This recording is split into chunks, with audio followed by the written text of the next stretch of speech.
तपाईहरुले मलाई यसरी हेर्नुस् कि म पनि तपाईहरु जस्तै एउटा मूर्ति पूजा गर्ने एउटा लामा झाँक्री गर्ने परिवारबाट म आएको हुँ। 아멘.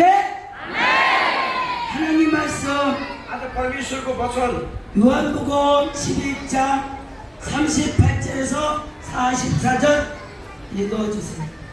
हुन्छ हामीहरूले चाहिँ आज यूहन्नाको सुसमाचार 11 अध्यायको 38 देखि हामी 41 सम्म हेर्नेछौँ।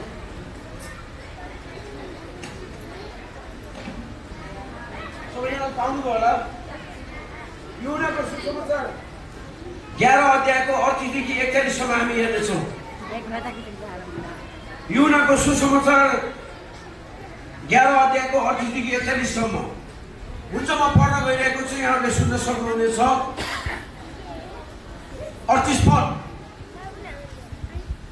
तब येशू फेरि ज्यादै व्याकुल भएर च्यानमा जानुभयो।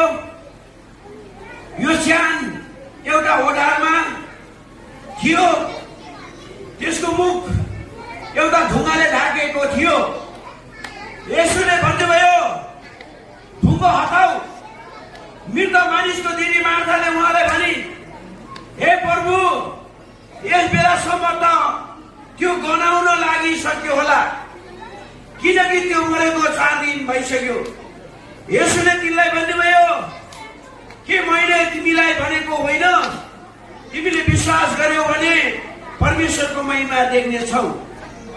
तिनीहरूले ढुङ्गा हटाए अनि येशूले मासतिर नजर उठाएर भन्नुभयो, हे पिता, म तपाईलाई धन्यवाद दिन्छु, किनकि तपाईले नै मेरो बिन्ती सुन्नुभयो। आमेन आमेन। 예수님은 기적입니다. येशू ख्रीष्ट परमेश्वरले अचम्म आश्चर्य काम गर्नुहुन्छ। 마태복음 11장 5절 말씀에 जब मत्तीको पुस्तक 11 को 5 मा हेरौँ भने 소인이 보며 अनि एकजना व्यक्तिलाई 앉은 데에 일어나며 अनि त्यो उसलाई टिको पार्नु भएको थियो। 죽은 병자가 치료되며 अनि जब त्यहाँ उसलाई पनि त्यहाँ लङ्गोलाई छुटकारा दिनुभएको थियो। 여러분